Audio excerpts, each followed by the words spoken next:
Next നമ്മൾ രണ്ടാമത്തെ ടെക്നീക്സാണ് modern techniques. Modern techniques എന്താ, ടൈം വാല്യൂ കൺസിഡർ ചെയ്യുന്നതാണ് മോഡേൺ ടെക്നീക്സ്. നമ്മൾ ഡിസ്കസ് ചെയ്തിട്ടുണ്ട് ടൈം വാല്യൂ എന്ന് പറഞ്ഞാൽ. അപ്പോൾ നമ്മൾ ഇന്ന് ഇൻവെസ്റ്റ് ചെയ്തിട്ടുണ്ട് ക്യാഷിൻ്റെ വാല്യൂ ആവില്ല. നമ്മൾ ഒരു വർഷം കഴിഞ്ഞാലും 2 വർഷം കഴിഞ്ഞാലും നമുക്ക് കിട്ടുന്ന ക്യാഷ് ഇൻഫ്ലോസിൻ്റെ വാല്യൂ എന്ന് പറയുന്നത്.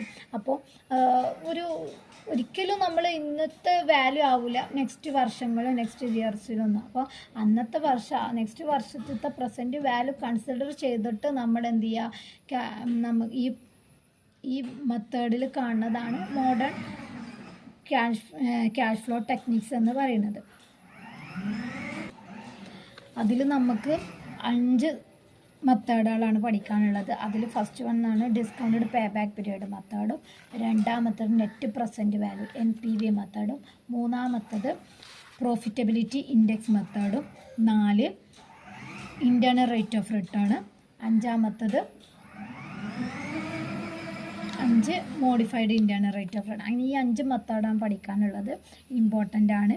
ഫസ്റ്റത്തെ വണ്ണാണ് നമുക്ക് discounted pay back period method. അതിൽ discount pay back period method എന്നാൽ നമ്മൾ എത്രയാണോ ഇൻവെസ്റ്റ് ചെയ്തത് അത് എത്ര വർഷം കൊണ്ട് എത്രയാണ് ഇൻവെസ്റ്റ് ചെയ്തത്, ആ ഇൻവെസ്റ്റ് ചെയ്ത തുക നമുക്ക് ഇൻവെസ്റ്റ് തിരിച്ചു എടുക്കാൻ എടുക്കുന്ന സമയം, ഇൻവെസ്റ്റ് എമൗണ്ട് തിരിച്ചു കിട്ടാൻ എടുക്കുന്ന സമയമാണ് പേ ബാക്ക് പീരീഡ് മെത്തേഡ് എന്ന് പറഞ്ഞു. അതിൽ പേ ബാക്ക് പീരീഡിൽ ഇതിൽ എന്ത് ചെയ്യുക, നമ്മളിപ്പോൾ ഇന്ന് 1 ലക്ഷം ഇൻവെസ്റ്റ് ചെയ്താൽ നെക്സ്റ്റ് വർഷം നമുക്ക് കിട്ടുന്നത് അതേതാവില്ല, ആ ഒരു വാല്യൂ ആവില്ല എന്നാണ് പറഞ്ഞത്. അതിൽ നമുക്കൊരു ക്വസ്റ്റ്യന് ഡിസ്കസ് ചെയ്യുകയാണെന്നുണ്ടെങ്കിൽ നമ്മൾ ഇനീഷ്യൽ ക്യാഷ് 1,20,000 രൂപ നമ്മൾ ഇൻവെസ്റ്റ് ചെയ്തു. നമുക്ക് ഫസ്റ്റത്തെ വർഷം 50,000, രണ്ടാമത്തെ വർഷം 40,000, മൂന്നാമത്തെ വർഷം 30,000, നാലാമത്തെ വർഷം 20,000, 20,000, അങ്ങനെ 6 വർഷം നമുക്ക് 30,000 കിട്ടി. കോസ്റ്റ് ഡിസ്കൗണ്ട് റേറ്റ്, ഇത് നമുക്കൊരു ഡിസ്കൗണ്ട് റേറ്റ് നമ്മൾ നോക്കും. ടേബിൾ പ്രസൻറ്റ് വാല്യൂ ടേബിൾ ഇതിൽ വേണം കേട്ടോ. അതിൽ നമ്മൾ ഫസ്റ്റത്തെ ഒരു സൊല്യൂഷൻ എന്ന് പറയുന്നത്, ഇതിൻ്റെ ആൻസർ എന്ന് പറയുന്നത് ഫസ്റ്റത്തെ വർഷം 50,000 കിട്ടി, രണ്ടാമത്തെ വർഷം 40,000, 30,000, 40,000, 5,000, അങ്ങനെ 6 വർഷം നമ്മൾ നോക്കി. 6 വർഷം നമ്മൾ നോക്കിയിട്ട് അതിൻ്റെ ഡിസ്കൗണ്ട് ഫാക്ടർ 10% ആണെന്ന് പറഞ്ഞു. അങ്ങനെ പറയുമ്പോൾ നമ്മൾ എന്ത് ചെയ്യണം, പ്രസൻറ്റ് വാല്യൂ കാണണമെന്നുണ്ടെങ്കിൽ നെക്സ്റ്റ് ടേബിളിൽ നമ്മൾ നെക്സ്റ്റ് കോളം കാണുന്നുണ്ടെങ്കിൽ നമ്മൾ എന്ത് ചെയ്യണം, ഇതിൽ നമ്മൾ ടേബിൾ എടുക്കണം. അത് ഫസ്റ്റത്തെ ടേബിളാണ് നമ്മളത് നോക്കുക. കാരണം ഡിസ്കൗണ്ട് റേറ്റ് കഴിഞ്ഞിട്ട് തന്നിട്ട് PV ഫാക്ടർ കാണണമെന്നുണ്ടെങ്കിൽ ടേബിൾ 1 ആണ് നോക്കുക. ടേബിൾ ഫസ്റ്റത്തെ വർഷം 10% ആണ് നമുക്ക് ഡിസ്കൗണ്ട് റേറ്റ് തന്നത്. അപ്പോൾ നമ്മൾ എന്ത് ചെയ്യണം, 10% നോക്കുക. അതിൽ നമുക്ക് 6 വർഷം സെലക്ട് ചെയ്യാം. 0.90, 28.671, 0.683, അങ്ങനെ 6 വർഷത്തത് അതിവിടെ നമ്മൾ കൊടുത്തിട്ടുണ്ട്. നേരിട്ട് ഇവിടെ അത് ഓരോരോ വർഷത്തെ നമ്മളിവിടെ ഇങ്ങനെ ചെയ്ത് കൊടുക്കാം. എന്നിട്ട് നെക്സ്റ്റ് എന്ത് ചെയ്യുക, ഈ 50,000 × 0.909, അങ്ങനെ ഇതിങ്ങനെ ഇൻറ്റു ചെയ്യുക. 40,000 0.826, 30,000 × 0.751, 20,000 × 0.683. അങ്ങനെ നമ്മൾ എന്ത് ചെയ്യുക, ഈ 30,000 അങ്ങനെ ഇതിനൊക്കെ ഇതുകൊണ്ട് ഇൻറ്റു ചെയ്തിട്ട് നമുക്ക് എന്ത് കിട്ടും, PV ഫാക്ടർ. ഈ എമൗണ്ട് ഇൻറ്റു ചെയ്ത എമൗണ്ടുകളാണ് ഇതൊക്കെ തന്നിട്ടുള്ളത്. അപ്പോൾ നമുക്ക് തന്നെ നമ്മൾ പേ ബാക്ക് പീരീഡ് മെത്തേഡ് പറഞ്ഞു നമുക്ക് കിട്ടണ ക്യാഷ് ഇൻഫ്ലോസ് ഈക്വൽ അല്ലാത്തത് കൊണ്ട് തന്നെ, ഈക്വൽ ആണെന്നുണ്ടെങ്കിൽ നമുക്ക് ക്യുമുലേറ്റീവ് PV കാണാണ്ടാവില്ല. അപ്പം നമ്മൾ ഇതിൻ്റെ ക്യുമുലേറ്റീവ് കാണാം, ഈ ഒരു എമൗണ്ടിൻ്റെ ക്യുമുലേറ്റീവ് കാണാം. അപ്പോൾ 45,450 പ്ലസ് 33,040, അപ്പോൾ ഇത് കിട്ടും. ഇതിനൊക്കെ പ്ലസ് 22,530, അപ്പോൾ നമുക്ക് 1,10,20 കിട്ടും.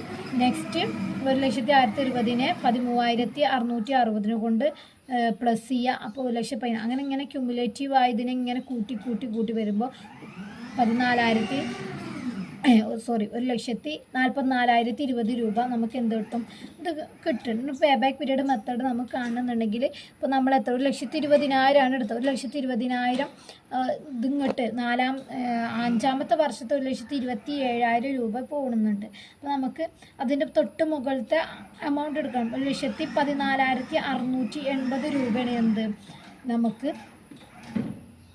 1,14,680 രൂപയാണ് നമുക്ക് എന്ത് കിട്ടണത്, 4ാമത്തെ വർഷം കിട്ടണത്. പക്ഷെ 5ാമത്തെ വർഷത്തേക്ക് പോകുമ്പോൾ 7,000 രൂപ അവിടെ കൂടുകയാണ് ചെയ്യുന്നത്.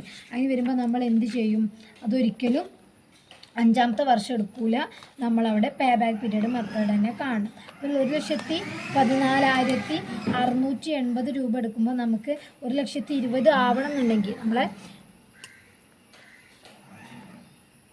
ക്യാഷ് ഇൻഫ്ലോ 4ാമത്തെ വർഷം 1,14,680 രൂപയാണ്. 5ാമത്തെ വർഷം 1,27,000 രൂപ ആവുന്നുണ്ട്. നമുക്ക് എത്ര വേണ്ടത്, 1,20,000 വേണ്ടത്.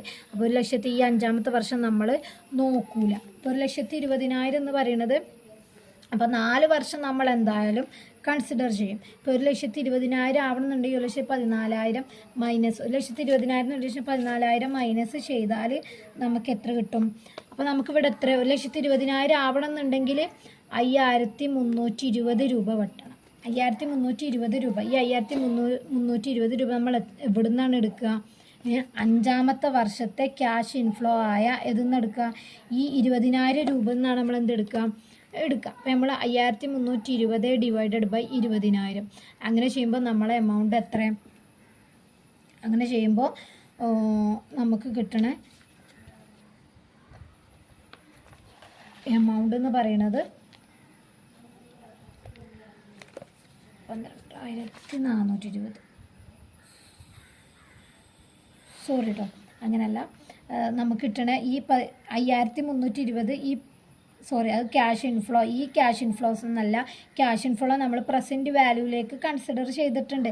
പ്രസൻറ്റ് വാല്യൂ കൺസിഡർ ചെയ്യുമ്പോൾ ഈ 12,420 എന്നാണ് നമ്മൾ 5,320 എടുക്കുക. 12,420 കൺസിഡർ ചെയ്യുക. അപ്പോൾ നമ്മൾ എന്ത് ചെയ്യണം, 4 പ്ലസ് 5,320 12,420 4 പ്ലസ് അങ്ങനെ ചെയ്യുമ്പോൾ നമുക്ക് കിട്ടുന്ന എമൗണ്ട് എന്ന് പറയുന്നത് 0.43 കിട്ടുക. 0.43. ഈ 0.43 12ക്ക് കൺവേർട്ട് ചെയ്യുമ്പോൾ 5 മന്ത്.